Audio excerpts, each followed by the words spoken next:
Hello guys, so I took a flight from Colombo and I arrived in Singapore. I just want to tell you how's the process at the airport in Colombo and how's the process, quarantine process here in Singapore.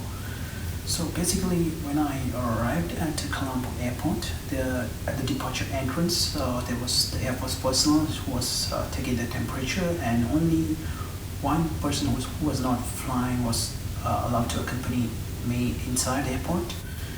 Then there was the baggage scan.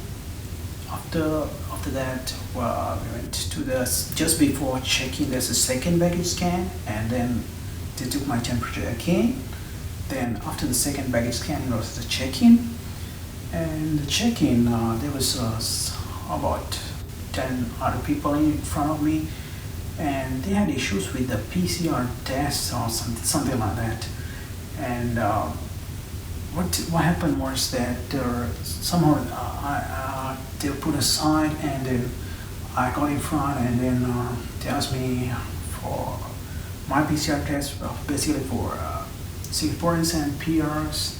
As of now, they don't need PCR test, but for foreigners and they will need PCR test. So, but you may want to check that out in the ICS Safe Travel website, where they mentions everything about different nationalities, and if you're even if you're a Singaporean, PR, or long-term visitor, or for a permit holder, or family ties with Singaporean or PR, it all depends. So basically, what they asked me was PCR test, which I did not need because I was in the Singaporean and Singapore citizen category.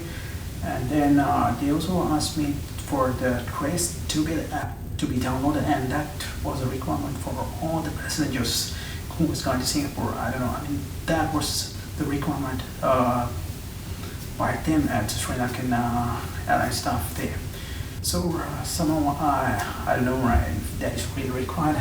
They asked me to download it, so I downloaded it, and I was able to proceed with the check-in. So for other persons, they have to do a PCR within their period before departure. Within, 3 days within your departure period, not 3 days before your departure period. So that is very important. So you need to get a negative PCR result report. Yeah. So after that, it was immigration as per normal, and then I had enter the gate, and as per normal, from there was a bus and to the aircraft, and to tell you, almost everybody at the airport was wearing coveralls and gloves, masks, and face shields, especially those people at the check-in counters and those doing security checks. Everybody was wearing that. And when I entered the Sri Lankan Airlines flight, the cabin crew was wearing overalls, masks, and gloves, but face shields, no, they were not wearing face shields. Okay, then the flight was basically there was like 23 passengers, or so there was only a few passengers, and we were put in the rear section of the aircraft. There was nobody in front. The whole section was empty, and we also only for that rear section at 23 passengers. And so the cabin crew announced that we have to maintain safe social distance, but I don't know how they assigned the seats. I noticed that some people, there's a group of people that were sitting next to each other. I don't know if they got the seats next to each other, or just because they were friends, they decided to sit next to each other somehow. And almost everybody moved to the window seat side to take pictures. So like basically the whole rear section was, you could move around, but into the window seats and then back to your seat, and then. But when we landed, most of them had the window seat sides. So, but it was quite empty. Actually, 23 passengers for the whole freaking flight. I mean, that's really empty. And so after we landed in Singapore, then what happened was there was a temperature checking at the temperature checking thermal temperature check scanners scan, and also there was one guy doing a manual random temperature check. And then when we passed through that, there was a second thermal scan. Yeah, and so there's the second thermal scan right ahead. And this is the part that I just got down from the gate, and I'm just walking down the hall, and just past the first thermal scan that was near the gate.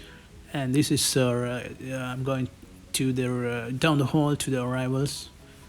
So further down, there's a second thermal scan.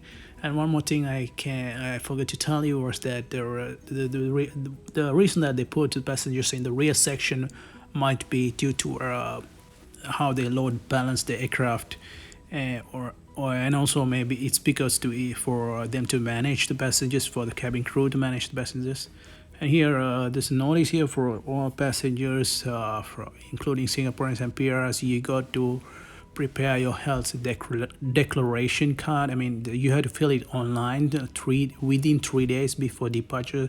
So they want your recent health status as much as possible, the most recent health status.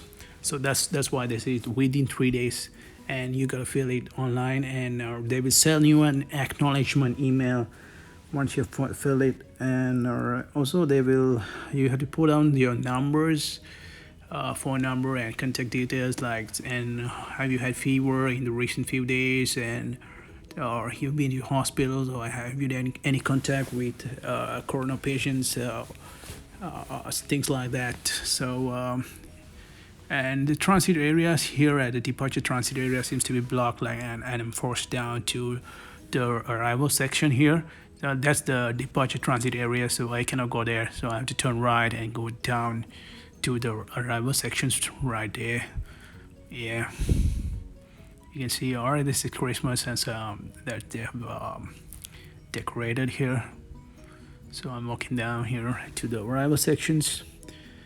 Yeah, and this is the immigration, or it's down there, right there, right down there. So basically what happened here was the immigration officer told me that you'll be staying at as agent at a dedicated facility according to what I have chosen on the health declaration form.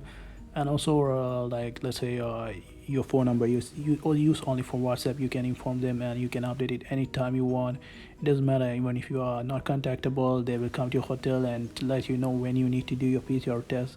And down here I need to stop recording here because they don't allow to record at the immigration. So this is after you take your baggages, and then they have barricaded the area, so there's a guy who will guide you. Okay, you need to go straight, and there are people who down there who will take down your particulars and put you in a bus to which will take you to an assigned hotel. So there was only one guy who on the same flight with me and who took the same bus. So it doesn't necessarily mean that those on the same flight will be put on the same bus. So whoever comes out first after collecting their luggage, they will put in the bus. So there's like several buses waiting, and in my case, we were only 10-15 people on the bus. And then we reached the hotel, and on the bus, everybody was seated separately except for families. They sit together. And then we reached to the hotel. So that's about it. See you in the next video.